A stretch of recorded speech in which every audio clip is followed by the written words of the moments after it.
শিল্পী সূর্য কুমার দেববর্মাকে আজ সংবর্ধনা প্রদান করা হয়।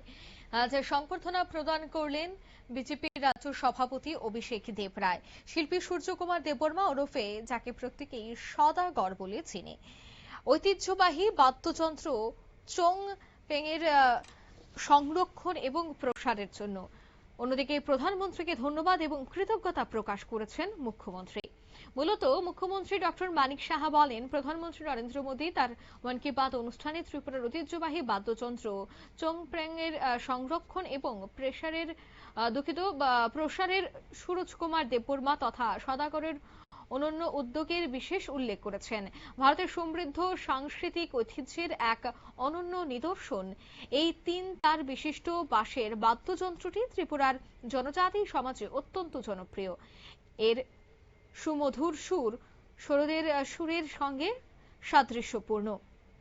সময়ের সঙ্গে তরুণ প্রজন্মের মধ্যে এর জনপ্রিয়তা কিছুটা কমে গেলেও সুরজ কুমার দেববর্মার নিরলস প্রচেষ্টায় আজ চোংপ্রেং আবারও নতুন প্রজন্মের কাছে পরিচিত এবং মর্যাদা ফিরে পাচ্ছে। তাই আজকে দেখা গেল ওনাকে সংবর্ধনা প্রদান করা হয়, যেখানে উপস্থিত ছিলেন অভিষেক দেবরায়। কি বলছেন, তবে তার আগেই তিনি যখন আজ উপস্থিত হয়েছেন সংবর্ধনা নেওয়ার জন্য, ঠিক তখন কেমন ছিল ছবি দেখাবো।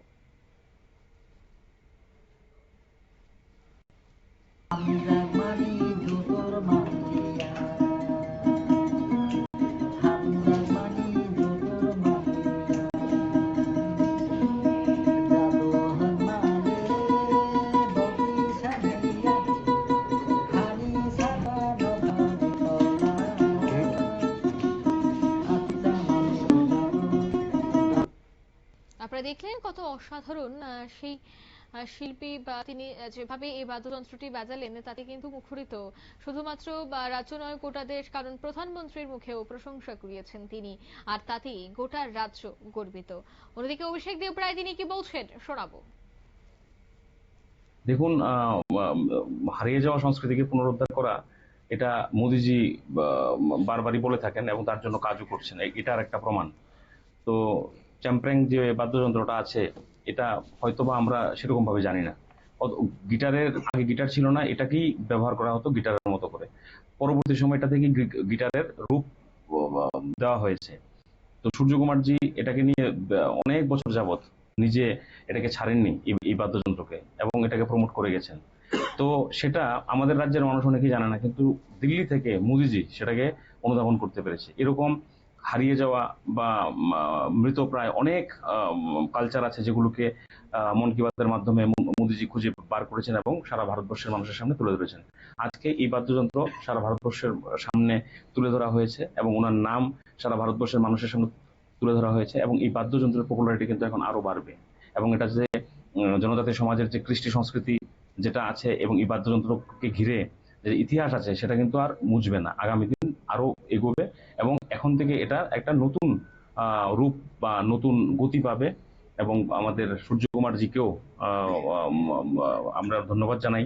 আজকে আমরা প্রদেশ কার্যালয়ে ওনাকে এনে আপনারা শুনলেন, অর্থাৎ অভিষেক দেবরায় তিনি কিন্তু জানাচ্ছেন যে প্রথমে ধন্যবাদ এবং অভিনন্দন জানানো হয়েছে, তবে হারিয়ে যাওয়া সংস্কৃতিকে পুনরুদ্ধার করা সেটাই হচ্ছে প্রধানমন্ত্রী তার প্রতিনিয়তই করে থাকেন, এবং ঠিক তেমনি নতুন প্রজন্মের কাছে হারিয়ে যাওয়া এই বাদ্যযন্ত্রটিকে আবারও দেশবাসীর সামনে পরিচিত করালেন এবং এই শিল্পের কথা উল্লেখ করেন বলেই এদিন জানাচ্ছেন অভিষেক দেবরায়। ঠিক অন্যদিকে সূর্যকুমার দেববর্মা শিল্পী, তিনি কি বলছেন শোনাবো।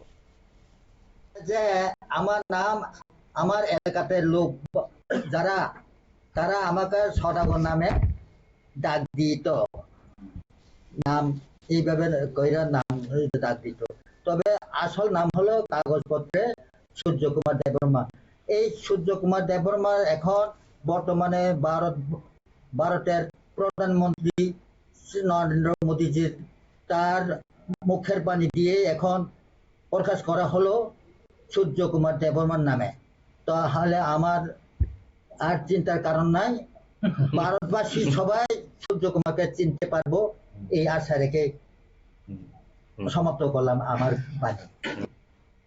আপনারা শুনলেন অর্থাৎ তিনি কিন্তু জানাচ্ছেন যে প্রধানমন্ত্রী নরেন্দ্র মোদীর মুখে ওনার নাম উচ্চারণে উনি কিন্তু এখন জনপ্রিয় হয়ে উঠছেন এবং আগামী দিনেও গোটা দেশ ওনাকে চিনবেন বলে তিনি আশাবাদী। তবে ঐতিহ্যবাহী এই বাদ্যযন্ত্র যা হয়তো বা অনেকেই চিনেন না, এখন গিটার চলে এসেছে, কিন্তু গিটারের আগে এই বাদ্যযন্ত্রই গ্রামে গঞ্জে ঘুরে বেড়াতো। এমনকি শহরেও এই বাদ্যযন্ত্রের প্রচলন অনেকটাই ছিল, কিন্তু সময়ের সাথে সাথে কালক্রমে তা হারিয়ে যায়। কিন্তু এবার সেই হারিয়ে যাওয়া বাদ্যযন্ত্র কিন্তু গোটা দেশ জুড়েই একেবারে প্রশংসায় কুড়িয়েছে। অন্যদিকে এই শিল্পীর নামও কিন্তু মুখরিত হয়েছে গোটা দেশ জুড়ে।